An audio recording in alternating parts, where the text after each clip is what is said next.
Hello again, Tarnished. The tale that I'm about to recite to you is the second part of a two-part story. Please be sure to listen to the first half of the story before continuing. Are you ready? Very well. Listen carefully.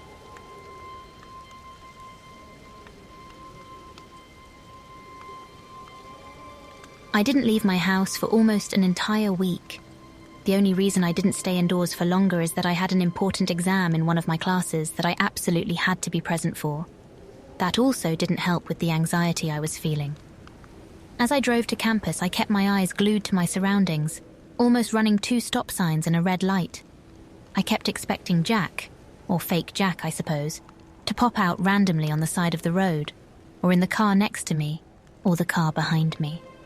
I constantly glanced at my rearview mirror trying to figure out if the black truck behind me had been there this whole time, or if it was different than the one I had seen 10 minutes ago. I hadn't told him where I went to school, so maybe he wouldn't know. Then again, I hadn't told him where I lived either, and he seemed to figure that one out rather quickly. I hadn't texted the real Jack since the incident had happened. I mean, I didn't even know what I was supposed to say. Oops. I didn't follow all your rules, and now there's a weird look-alike of yours running around the city. My plan, as foolish as it was to act as if all was well. I wasn't going to stir the pot by telling him I had already fucked up. So instead, I was going to wait until he realized that something was wrong. Hopefully, he wouldn't. I will admit that not telling him was more difficult than I had thought, and I found myself constantly checking my phone for texts from Jack, but none appeared. I finished my exam that day, sure that I had failed due to my lack of focus, and drove back home where I found Julio standing in my driveway. He was looking down at his phone, and I attempted to keep driving down the street before he saw me, but I wasn't fast enough. He glanced and began walking towards my car as I slowly pulled into the driveway, locking my doors and trying to remain calm. Instead of shifting into park, I kept my foot on the brake and shifted into reverse, fully ready in case I needed to make a quick getaway.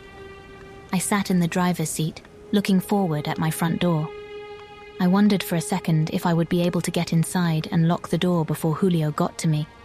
Suddenly, he leaned down and knocked on the window, making me jump. I turned to look at him and said nothing.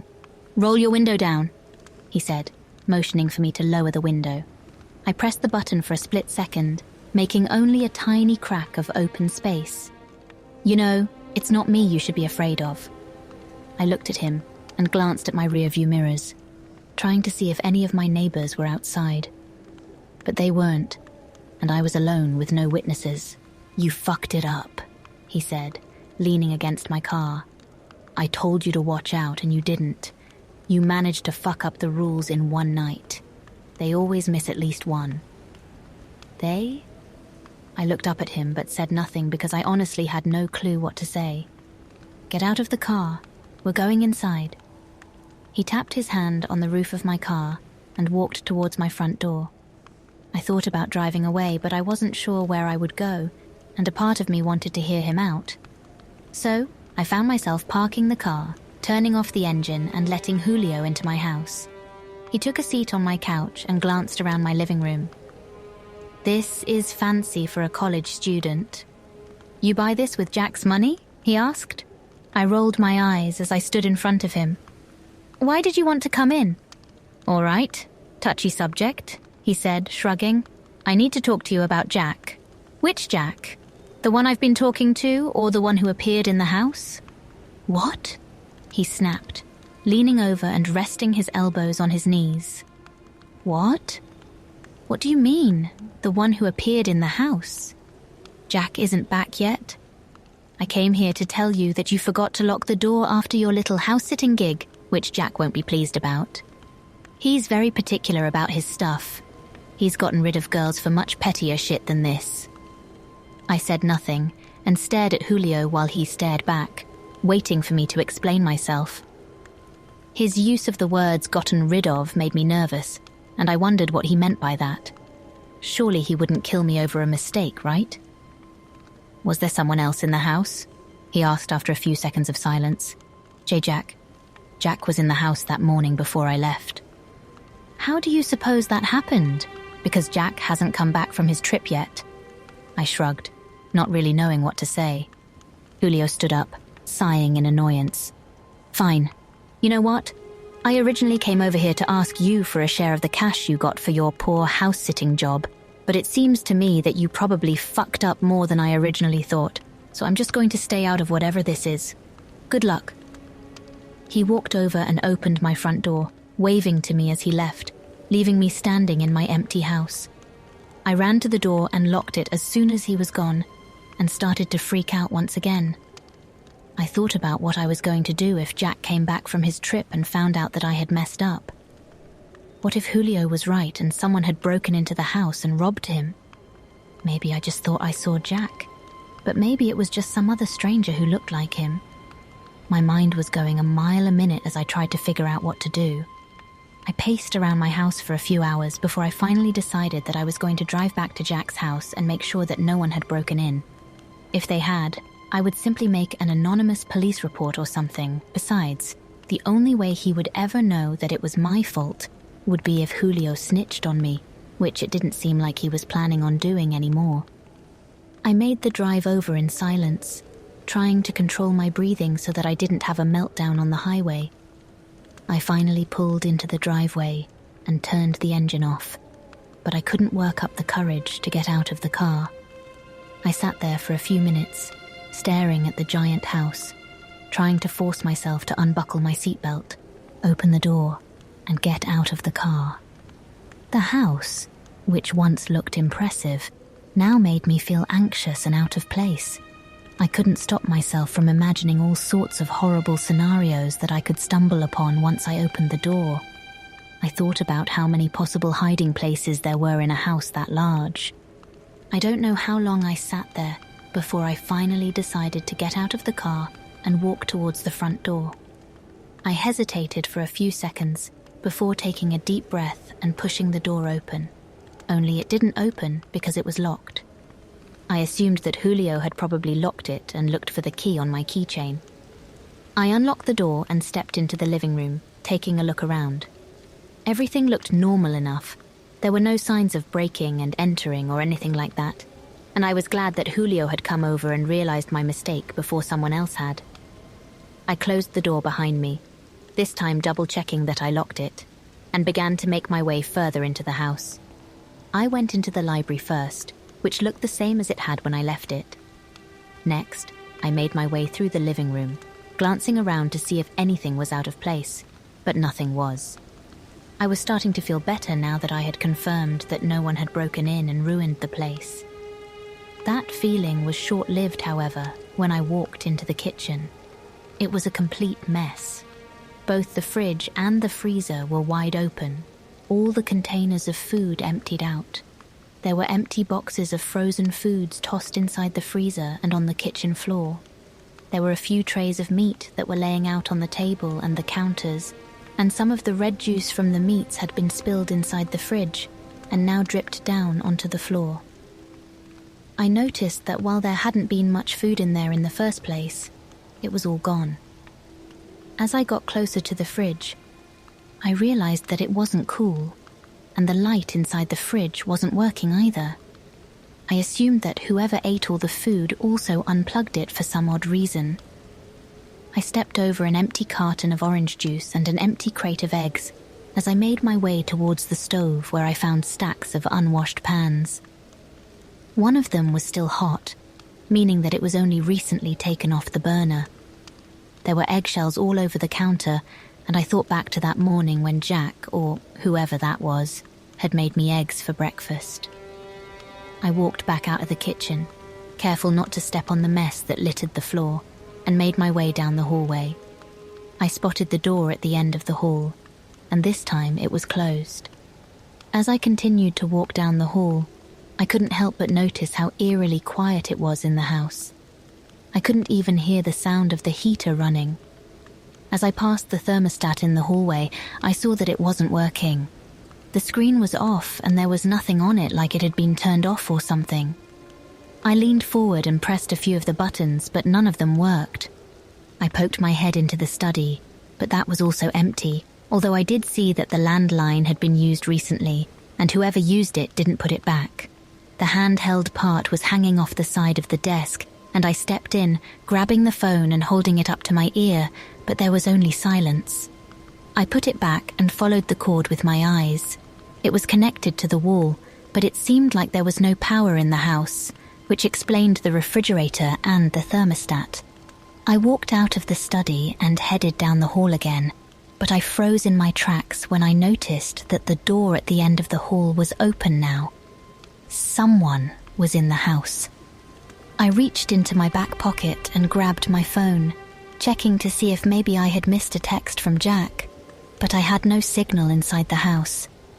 I held my phone in my hand anyway, hoping I'd pick up enough signal to call for help, and began to back away from the door, listening carefully for any footsteps or noises that would let me know where the intruder was. As I spun around, I found myself face to face with Jack, or whoever it was that I was looking at. I knew he was the same man I had seen that morning, but no, I had no idea who he really was. "Sorry," I said, startled. "Which one are you?" he asked, squinting at me. He was dressed in a stained grey t-shirt and old pajama bottoms that looked like they had been purchased 30 years ago. "What?" I asked. "You're the new one, right? The one from the other day. You're the one who forgot to turn the television on." "Yeah, I'm so sorry. I thought I was being careful. I didn't mean to." I stopped talking as he started laughing. "Sorry?" he asked, grinning. "I should be thanking you." "Who are you?" I asked him. I stared at his face and he looked exactly like Jack, but I couldn't figure out why he was here when he said he was still on his trip. "I'm Jack," he replied as if he were stating the obvious. But Jack said he wouldn't be back for a few days. His expression changed and he narrowed his eyes at me.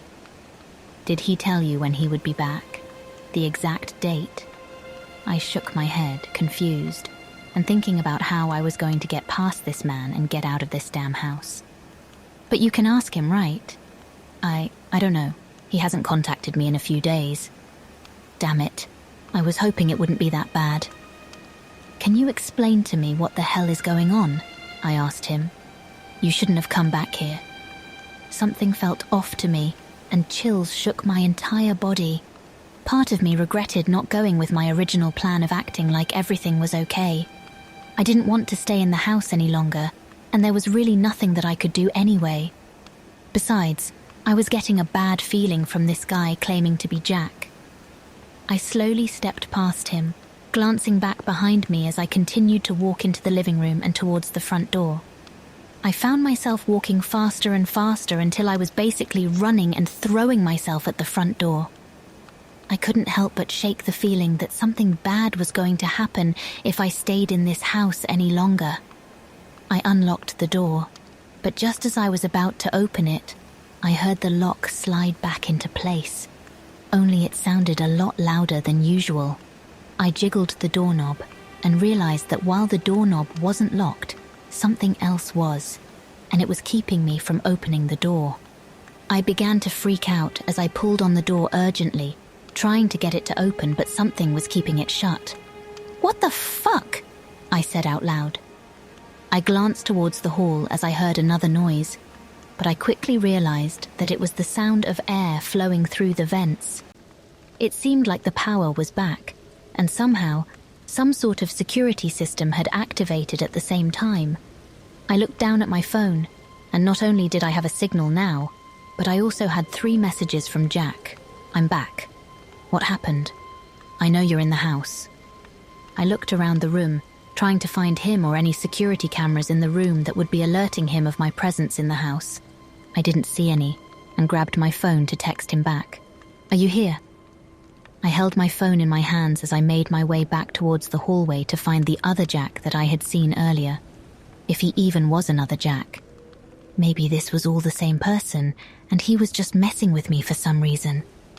A part of me thought that perhaps I deserved all of this for doing all of this in the first place. I mean, why was I so quick to agree to run random errands for a random man that I had never met? Sure, I needed the money, but going into a stranger's house has got to be on the list of the top 10 dumbest things you could ever do. Especially considering the fact that no one knew where I was, and I didn't have a weapon to defend myself if I needed to. I stood in front of the closed door for a second before making my way over to a window. I tried to open it, but the security system had locked the windows shut as well. I thought about breaking the window open, and I grabbed a sturdy-looking vase. I took a few steps back and then threw it at the window as hard as I could. The vase shattered as it made contact with the window glass, but the window was fine, unscratched. The only way I was getting out of here was through the door, but first, I had to disarm the security system somehow. I walked back to where I had left Jack, but he was gone and nowhere to be found. "Jack!" I called, my voice echoing throughout the house. The door at the end of the hall was closed once again, and I began to walk towards it, peeking into each room as I passed it, but there was no one else in the house. As I reached the door, my phone buzzed in my hand. "You were supposed to follow the rules." I stood in front of the door, trying to work up the courage to open it and see what was in the room. "I know, I'm sorry. I came back to make sure everything was okay."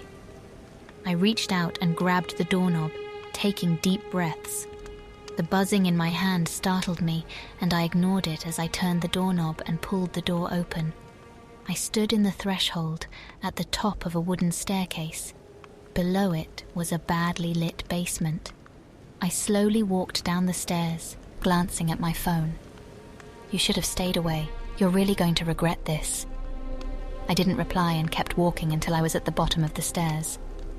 While I wasn't sure what I was expecting, it wasn't the normal-looking basement apartment that I had stumbled into. I found Jack sitting on the couch against one of the walls. He was reading a magazine and glanced up when he heard me step off the stairs. "What are you doing?" He shot to his feet as he shouted at me. "The door locked. I can't get out," I replied. "You're so fucking stupid," he exclaimed, walking over to me. "That's rude. How was I supposed to know the doors would lock when the power came back on?" "You weren't supposed to come back," he shouted, his face turning an angry shade of red as he yelled. "I wanted to make sure everything was fine," I replied. "Who cares? You got $1,000 for house sitting. Why didn't you take it and leave? Why are you so angry? Why are you even here? You're clearly not Jack," I snapped, annoyed. "How do you know?" he asked, in a calmer tone. "What? How do you know I'm not Jack? I look like the pictures you've seen, don't I?" "Yeah, but Jack is on vacation," I replied. "How do you know?" he repeated. "What are you talking about? Have you ever met Jack in person? Have you ever talked to him on the phone, video call, anything other than a text message every few days?" I didn't reply, staring at him. He was right. He did look exactly like the photos I had seen on the Tinder profile. "That's what I thought," he replied to my silence. "What are you saying exactly?" I asked as I heard my phone buzz once again. "How do you know that the person you've been talking to is a real person? As a matter of fact, how do you know that it's not me? Maybe this was my plan all along to lure you here." At that point, it finally hit me. He was right. I didn't know if I was talking to a real person. All that I was doing random favors for someone with an internet profile who wanted to pay me money to do these things for some reason. I guess I had always felt that there was something off about a sugar daddy who was willing to pay someone to do things other than having sex with them. But I needed the money too badly to spend too much time questioning it. I was feeling even more scared now, and my palms were cold and sweaty as I stood there waiting for him to do something. I could run back upstairs, but I didn't think I was fast enough to get out of there and find something to jam the door and keep him downstairs. I took a shaky deep breath as I tried my hardest not to make it seem like I was scared. If Jack was dangerous, I didn't want to alert him of my plans to try and run. After a few seconds of silence, I glanced down at my phone to read the most recent text, but there were no new notifications. "That wasn't your phone," Jack said, breaking the silence. I looked up at him and glanced at the phone sitting on a nearby table. Suddenly he jumped towards me and I attempted to jump out of the way, but I was too slow. I saw Jack grab my arms and my phone fell out of my hands, and then everything went black. When I came to, I was on the living room couch and Jack was standing above me looking down. "What happened?" I asked.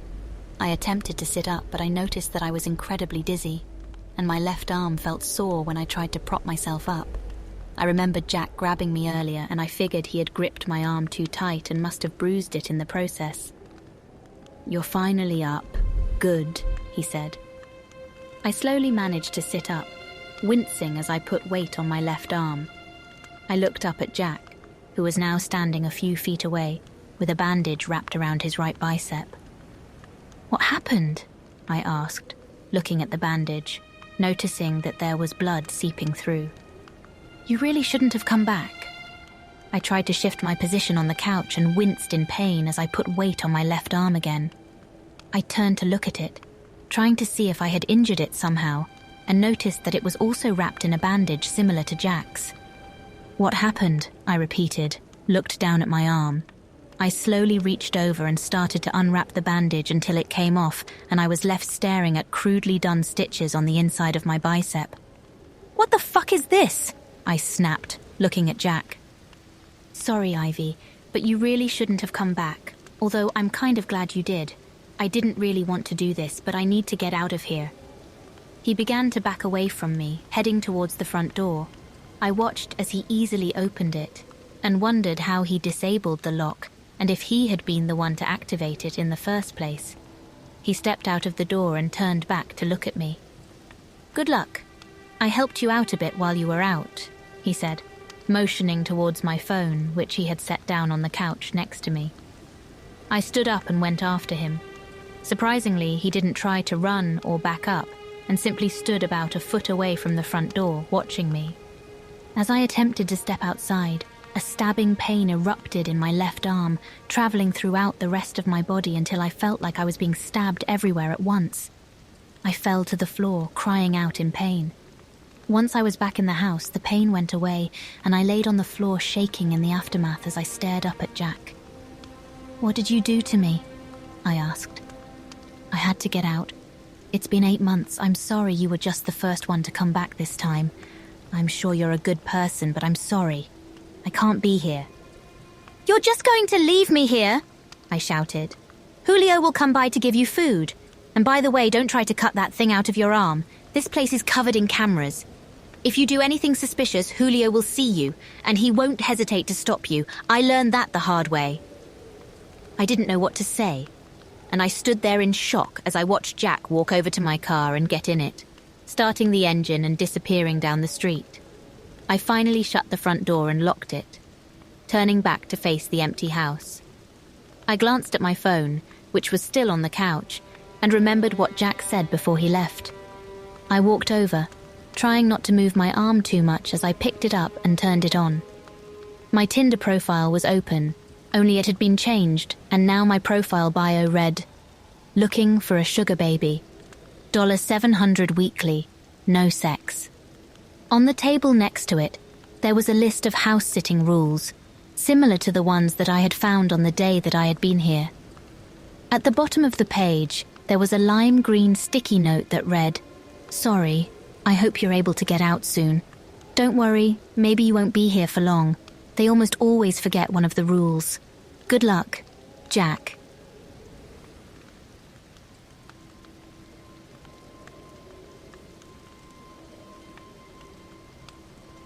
That'll do it for tonight's tale, Tarnished.